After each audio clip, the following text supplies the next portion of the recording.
बेटा एक घन की जो भुजा है ना, याद करनी है। घन बेटा क्या होता है, जिसकी हर एक भुजा सेम होती है। बेटा घन क्या होता है, क्यूब बोलते हैं इंग्लिश में। तो घन की हर एक भुजा सेम होती है। मान लो ए है बेटा, क्या है ए। तो घन की भुजा याद करना, बोलो माना घन की भुजा ए है, बोलो माना घन की भुजा ए। ओके, साइड ऑफ क्यू मान लिया आपने, सेंटीमीटर में तो सेंटीमीटर।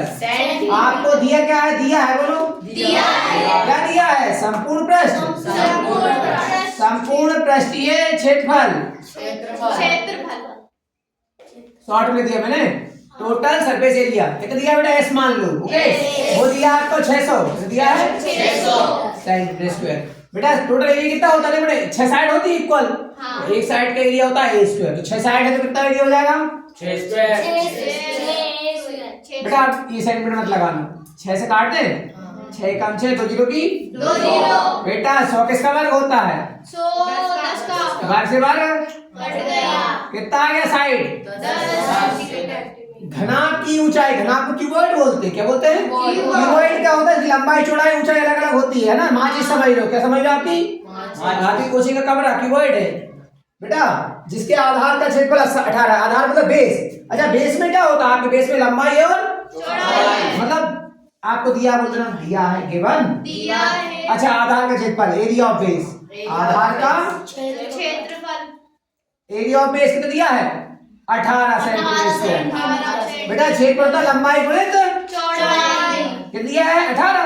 मान लें एल बी और एच।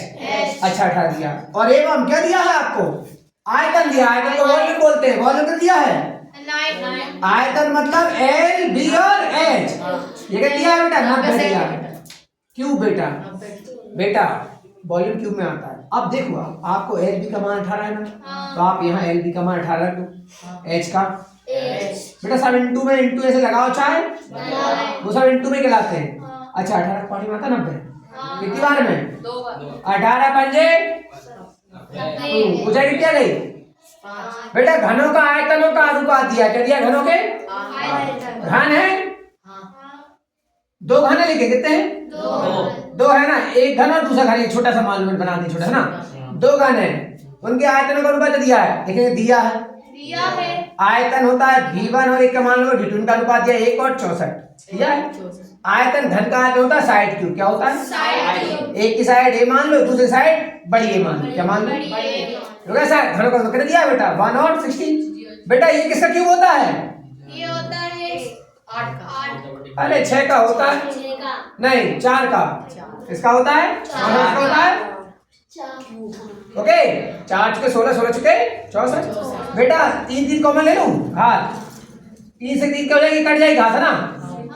तो क्या आ गया, a बटे a, 1/4 आ गया बेटा। साइड आई, ये तो किसका अनुपात आया, अपन क्या निकालना, क्षेत्रफलों का अनुपात। क्षेत्रफलों का आप एस वन एस टू लेना ना, एक का क्षेत्रफल एस वन, दूसरे का घन का क्षेत्रफल होता है, लिखा था 6 सेट, क्या होता है 6 इंटू साइड स्क्वायर। इसकी साइड अपन ने बड़ी ये मानी 6 इंटू साइड स्क्वायर, 6 से 6 और इनका स्क्वायर करेंगे, इसका स्क्वायर करेंगे तो कितना आएगा, एक का स्क्वायर 1, 4 का स्क्वायर 16। और मैंने आपको जो पढ़ाया क्या, नीति निर्देशक तत्व को क्यों जोड़ा गया है बेटा अपने संविधान में, तो इसलिए जोड़ा गया है क्योंकि ताकि आर्थिक और सामाजिक, बोलो आर्थिक और सामाजिक क्या हो सके, लोकतंत्र को बढ़ावा मिले।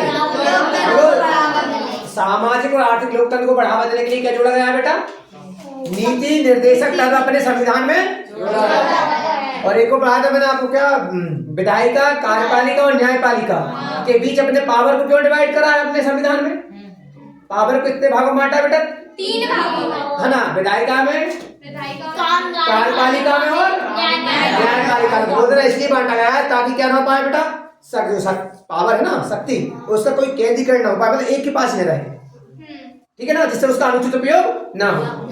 और सबको पता है विधायिका क्या करती है बेटा, कानून बनाती है। ओके, और लागू कौन करती है बेटा, कार्यपालिका लागू करती है। और उसका व्याख्या कौन करता है, न्यायपालिका। ठीक है बेटा, ऐसे कर लेना। ओके।